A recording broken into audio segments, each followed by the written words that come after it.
இன்றைக்கி வீடியோவில் ஒரு அருமையான டயபெட்டிக் பிரேக்ஃபாஸ்ட் அப்படின்னா டின்னர் ரெசிபி தான் நம்ம பார்க்க போகிறோம். இந்த ரெசிப்பியை நீங்கள் சாப்பிட்டுட்டு 2 மணி நேரம் கழித்து பார்த்தீங்க அப்படின்னா சுகர் லெவல் ஏறியிருக்கே செய்யாது. ஏன்னா இதில் நம்ம அரிசியோ கோதுமையோ மைதாவோ எதுவுமே வச்சு செய்ய போகிறதில்ல. கிளைசெமிக் இண்டெக்ஸ் ரொம்ப கம்மியாக உள்ள கடலை மாவு அதை வச்சு தான் ஒரு சூப்பரான ஒரு டேஸ்டியான ஒரு பிரேக்ஃபாஸ்ட் செய்ய போகிறோம். இப்போ வாங்க வீடியோக்குள்ளே போகலாம். இந்த ரெசிபி செய்கிறதுக்கு முதல்ல ஒரு எலுமிச்சம்பழம் எடுத்துக்கோங்க. இதை வந்து சாறு பிழிஞ்சிட்டு இதில் 4 டேபிள் ஸ்பூன் தண்ணி கலந்து ஓரமாக வச்சுக்கோங்க. இது இப்போ தேவைப்படாது. அடுத்ததாக ஒரு ரவுண்டாக இப்படி ஒரு பாத்திரம் எடுத்துக்கோங்க.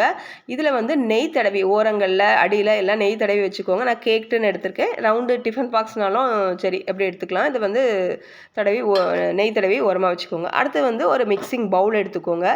இதில் வந்து சுத்தமான நயம் கடலை மாவு வந்து 100 கிராம் அப்படி இல்லைனா 1 கப் எடுத்துக்கோங்க. சலிச்சு வச்ச கடலை மாவு சலிச்சுக்கோங்க. அந்த கடலை மாவை அதை வந்து இந்த கிணத்துல சேர்த்துடலாம். அப்புறமா இது கூட 1/4 டீஸ்பூன் மஞ்சள் தூள், 1/2 டீஸ்பூன் உப்பு உங்கள் டேஸ்ட்டுக்கு தகுந்த மாதிரி போட்டுக்கோங்க.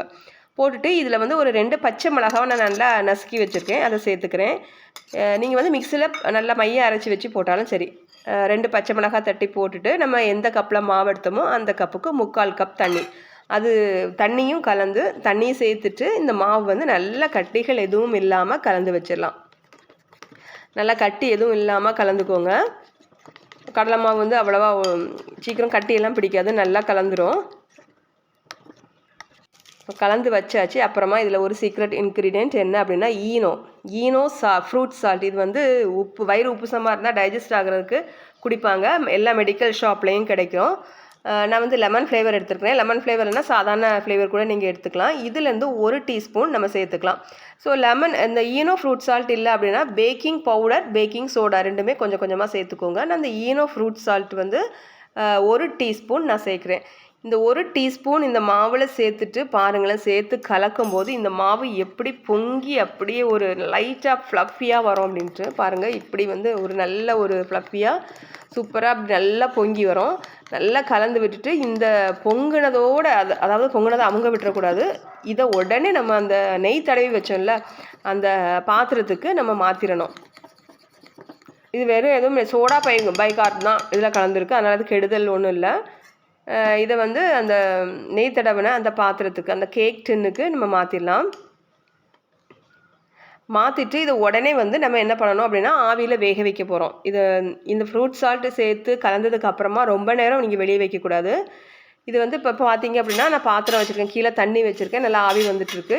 எப்படி உங்களுக்கு ஆவியில் வேக வைக்கணுமோ அந்த மாதிரி அதுக்கு தகுந்த மாதிரி நீங்கள் பாத்திரத்தில் வச்சு இதை வந்து நம்ம கலந்த அந்த மாவு மிக்ஸை இந்த பாத்திரத்தில் வச்சு கரெக்டாக ஒரு 10 நிமிஷம், கொஞ்சம் அகலமான பாத்திரம் அப்படி எடுத்தீங்க அப்படின்னா ஒரு 8 நிமிஷத்துலேயே நல்லா வெந்துடும். 10 நிமிஷம் அதுக்கு மேலே வேக வைக்க வேண்டாம். அதுக்கு மேலே வேக வச்சிங்க அப்படின்னா கொஞ்சம் ஹார்டாயிரும்.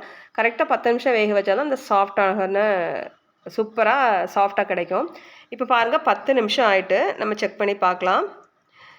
செக் பண்ணி பார்க்கும்போது பாருங்கள் நல்லா வெந்துட்டு நம்ம கத்தியை உள்ளே விட்டு பார்த்தோம் அப்படின்னா ஓரங்களில் ஒட்டாமல் வரணும். ஒட்டாமல் வந்துச்சுன்னா எல்லாமே நல்லா வெந்திருக்கு அப்படின்னு அர்த்தம். இப்போ வந்து அடுப்புலேருந்து இறக்கி கொஞ்சமாக இதை வந்து ஆற வச்சிடலாம்.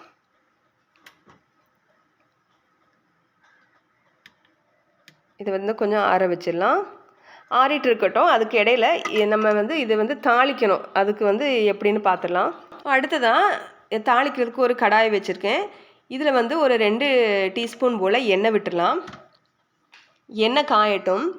எண்ணெய் காஞ்சதும் இதில் வந்து ஒரு 1/2 டீஸ்பூன் சின்ன சீரகம் சேர்த்துடலாம். சின்ன சீரகம் சேர்த்துக்கோங்க. சின்ன சீரகம் கொஞ்சம் பொடிஞ்சதும் கொஞ்சமாக கடுகு சேர்த்துடலாம். கடுகும் சின்ன சீரகம் ரெண்டுமே சேர்த்து நல்லா பொரிஞ்சதும் இதில் வந்து கொஞ்சமாக கருவேப்பிலை பிச்சு சேர்த்துக்கோங்க.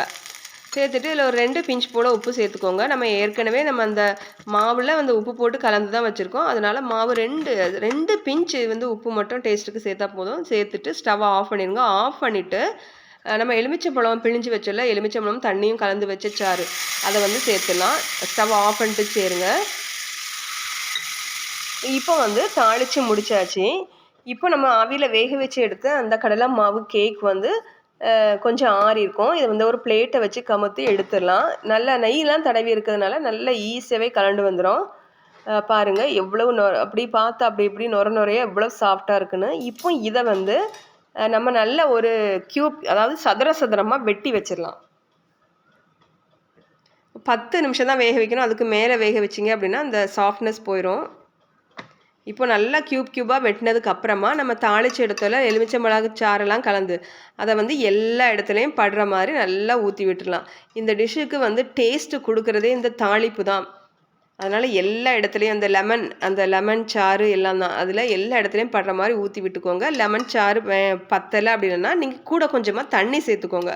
நம்ம ஒரு எலுமிச்சம்பழமே இந்த இதுக்கு வந்து நல்ல புளிப்பு நல்லாயிருக்கும். நல்லா எல்லா இடத்துலையும் நல்லா இறங்கணும் அப்படின்னா கூட கொஞ்சமாக தண்ணி சேர்த்துக்கோங்க. இந்த இந்த தாளிப்பு எல்லாம் நல்லா ஃபுல்லாக மேலே ஊற்றுனதுக்கப்புறமா நல்லா ஃப்ரெஷ்ஷாக துருவி வச்ச தேங்காய் வந்து நல்லா மேலே சேர்த்துக்கோங்க. ஏன்னா அந்த தேங்காய் தான் நல்ல ஒரு டேஸ்ட். இந்த தேங்காவோடு சேர்த்து தான் இதுக்கு வந்து சைட் டிஷ் வந்து எதுவும் இல்லை. இந்த தேங்காவோடு சேர்த்து தான் சாப்பிட போகிறோம். அதனால நல்லா வந்து தேங்காய் வந்து தாராளமாக நல்லா மேலே போட்டுக்கோங்க. இப்போ பார்த்தீங்க அப்படின்னா ஒரு சூப்பரான ஒரு வந்து ரத்தத்தில் சர்க்கரையோட அளவை கூட்டாத அரிசி கோதுமை எதுவுமே சேர்க்காத சூப்பரான ஒரு டிஷ் வந்து ரெடி ஆகிட்டு. இது வந்து இந்த ரெசிபியோட பேர் வந்து டோக்லா. குஜராத்தில் ரொம்ப ஃபேமஸான ரெசிபி இது. கண்டிப்பாக இதே மாதிரி ட்ரை பண்ணி பாருங்கள். நம்ம வந்து ஒரு வித்தியாசமான ரெசிபிகள் டயபெட்டிக் ரெசிபி எல்லாம் நம்ம சேனலில் இருக்குது.